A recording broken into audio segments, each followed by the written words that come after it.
अभी अभी वो सीढ़ियों से नीचे उतर गए।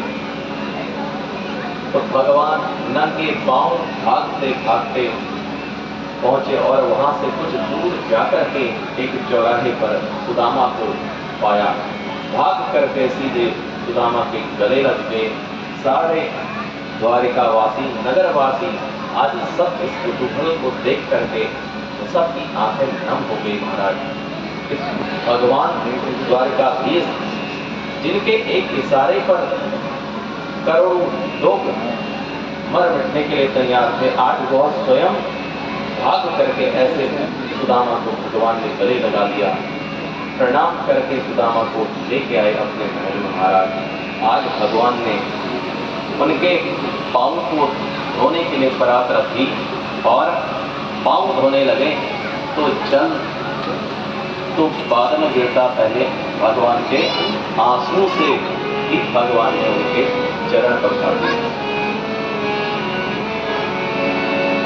कैसे बेहाल बेवाइल की पग कंटक जाने लगे पूरी जोए। कैसे बेहाल बेवाइल के पग कंटक जाने लगे पूरी जोए। आए महा दुख पायो सखा तुम आए, इतने की दिन होए।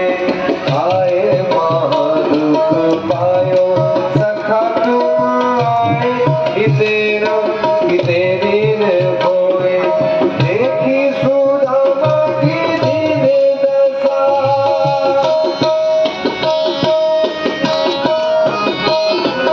देखी सुदामा की दीन दशा। करुणा करके करुणा निधि रोए। पानी परात को हाथ छुया नहीं, शरण के जल से भर धोए। पानी परात को हाथ छुया नहीं, शरण के जल से भर धोए। बोले राधा कृष्ण भगवान की। तो भगवान ने इनके चरण पखारे। स्वयं भगवान इनके चरण दबाते हुए अपने आसन पर इनको बिठाया और कहा कि सुदामा तुम आज तक आए क्यों नहीं मेरे पास? बहुत देर तुमने कर दिया आने में। मैं तो कब से प्रतीक्षा में था तुम्हारी कि तुम आ जाते। तो भगवान जो है हमेशा प्रतीक्षा करते हैं अपने भक्त की। महाराज हम सब जीवों की भगवान प्रतीक्षा करते हैं कि एक बार यह मेरा नाम ले, मुझे पुकारे, मुझे मिलने के लिए आए तो सही। तो भगवान तैयार बैठे हैं, हम सबके लिए भी तैयार बैठे हैं, परंतु हम ही जाने के लिए तैयार नहीं हैं। महाराज मिलने के लिए तैयार हैं। एक बार मिलने के लिए उत्कंठा जगे तो सही।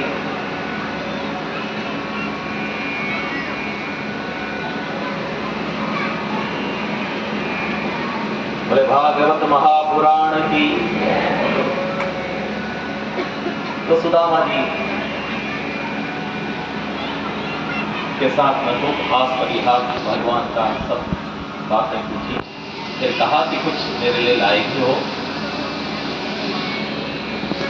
तो एक बार तो देना चाहते थे, लेकिन भगवान का वैभव देख करके कहा कि अगर मैं इतने सारे इनकी पत्नियां हैं, इनके बीच में मैं अगर यह फटी सी एकदम, क्योंकि वह कपड़ा जो था वो कपड़ा भी एकदम जीर्ण शीर्ण का हो रहा था।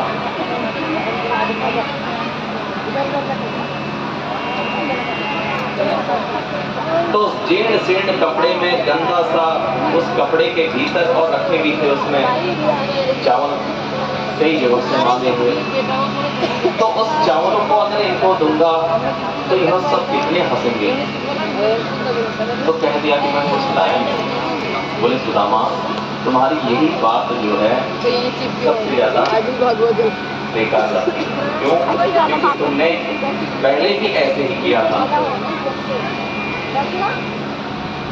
क्योंकि सांतनी ऋषि के आश्रम में जब पढ़ते थे तो वहाँ गुरु माता ने दिए थे चने, कि करंट जाओ लग गया। खा लेना, जंगल में लकड़ियां काट के लाते थे सुदामा और भगवान के अंदर। तो लाने के लिए गए, रात्रि में बारिश हो गई, तो पेड़ पर रहने लगे। तो भूख लगी तो सुदामा ने अकेले ही बहुत चने खा दिए थे 2 लोगों के लिए, लेकिन अकेले खा दिए। भगवान ने पूछा कि भाई चने कहाँ हैं? तो बोल दिया कि गिर गए थे। तो वही जो भगवान का जो हिस्सा खा दिया था, तो भगवान कह रहे हैं कि आज वो ही तो लेना है। तो वो भगवान ने कहा कि दिया तो होगा कुछ न कुछ खा भी। तो अब